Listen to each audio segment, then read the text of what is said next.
Hello बच्चों, चलिए प्रश्न को पढ़ते हैं। निम्नलिखित लक्षणों में से कौन सा अधिशोषण से संबंधित है? आपको विकल्प दिए हुए हैं। विकल्प ए है डेल्टा जी, डेल्टा एच एवं डेल्टा एस सभी ऋणात्मक होते हैं। विकल्प बी है डेल्टा जी एवं डेल्टा एच ऋणात्मक परंतु डेल्टा एस धनात्मक होता है। विकल्प सी है डेल्टा जी तथा डेल्टा एस ऋणात्मक परंतु डेल्टा एच धनात्मक होता है। और विकल्प डी है डेल्टा जी ऋणात्मक परंतु डेल्टा एच एवं डेल्टा एस धनात्मक होता है। तो आइए बच्चों, मुख्य अवधारणा को समझते हुए हम इस प्रश्न को हल करते हैं तथा सही विकल्प का चुनाव करते हैं और व्याख्या सहित इस प्रश्न का हल समझते हैं। तो सबसे पहले आइए हम समझते हैं मुख्य अवधारणा। तो मुख्य अवधारणा में आपको अधिशोषण से संबंधित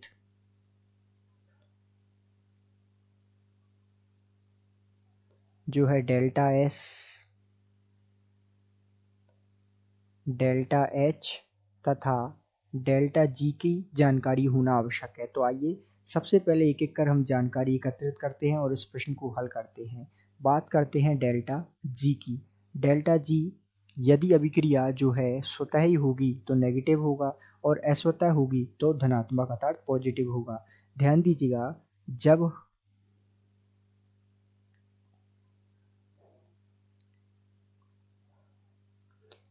जो है किसी सतह पर अणु आते हैं तो ये जो है यहाँ अधिशोषित होते हैं अर्थात इस सतह से चिपक जाते हैं।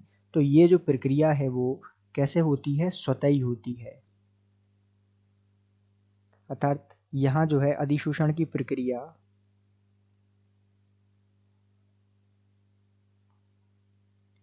वो अपने आप होगी या कहें तो स्वतः होगी। तो स्वतः होने पर तो यहाँ डेल्टा जी जो है अर्थात अभिक्रिया स्वतः होने पर क्या होगा? ऋणात्मक या नेगेटिव होगा। इसी प्रकार यदि हम बात करें डेल्टा एच की, डेल्टा एच अर्थात नेगेटिव होगा या ऋणात्मक होगा तो अभिक्रिया ऊष्माक्षेपी होगी और यदि धनात्मक होगा तो अभिक्रिया ऊष्मा शोषी होगी। तो ध्यान दीजिएगा, जब सतह पर अणु आते हैं और अधिशोषित होते हैं या कहें तो अधिशोषण की जो है प्रक्रिया होती है तो ये जो अणु हैं और इनके बीच सतह में क्या बनते हैं? नए बंध बनते हैं। अर्थात जो अणु अधिशोषित होने के लिए आए हैं और जो सतह है उनके बीच में क्या बनेंगे? नए बंध बनेंगे और नए बंध बनने के फलस्वरूप जो है यहाँ से ऊर्जा मुक्त होगी।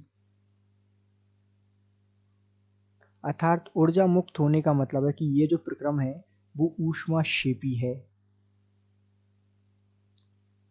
तो ऊष्माक्षेपी प्रक्रम होने के कारण डेल्टा एच क्या होगा? डेल्टा एच होगा ऋणात्मक अर्थात नेगेटिव, क्योंकि ऊष्माक्षेपी में डेल्टा एच होता है नेगेटिव। तो अर्थात ये बात हो गई डेल्टा एच या कहें तो एंट्रोपी की, जिसमें एंट्रोपी जो है ऊष्माक्षेपी होने की वजह से क्या होती है? ऋणात्मक या नेगेटिव। अब आइए बात कर लेते हैं हम डेल्टा एस की। तो डेल्टा एस क्या दर्शाता है? अस्त व्यस्तता। अर्थात यदि हम बात करें जो है किसी भी सतह पर अणु आते हैं और यदि हम सतह में जो है चारकोल लगा देते हैं तो ये जो है अणु इस चारकोल पर क्या हो जाते हैं? अधिशोषित हो जाते हैं। तो इससे क्या है कि अणु का जो फैलाव है वो कम हो जाता है अर्थात इधर उधर की गति जो है कम हो जाती है। इससे इससे अस्त व्यस्तता जो है कम होती है।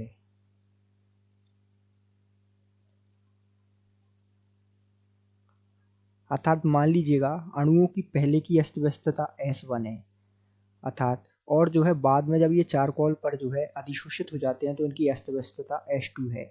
तो हम जानते हैं कि डेल्टा S क्या होता है?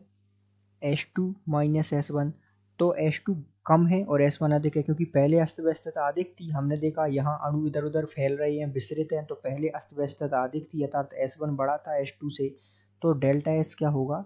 डेल्टा S होगा नेगेटिव अर्थात ऋणात्मक। तो यहाँ हम कह सकते हैं कि जो डेल्टा G है, डेल्टा H है और डेल्टा S, ये तीनों क्या प्राप्त हुए हमारे पास? नेगेटिव या कहें तो ऋणात्मक। तो आइए विकल्प देखते हैं। तो हम विकल्प के अनुसार यदि सही उत्तर चुने तो अधिशोषण से संबंधित कौन सा सही विकल्प है या कौन सा इसका सही लक्षण है, तो हम कह सकते हैं कि डेल्टा जी, डेल्टा एच तथा डेल्टा एस सभी ऋणात्मक होते हैं। अर्थात दिए गए प्रश्न का सही उत्तर विकल्प ए है। आशा करते हैं आपको समझ आया होगा। धन्यवाद।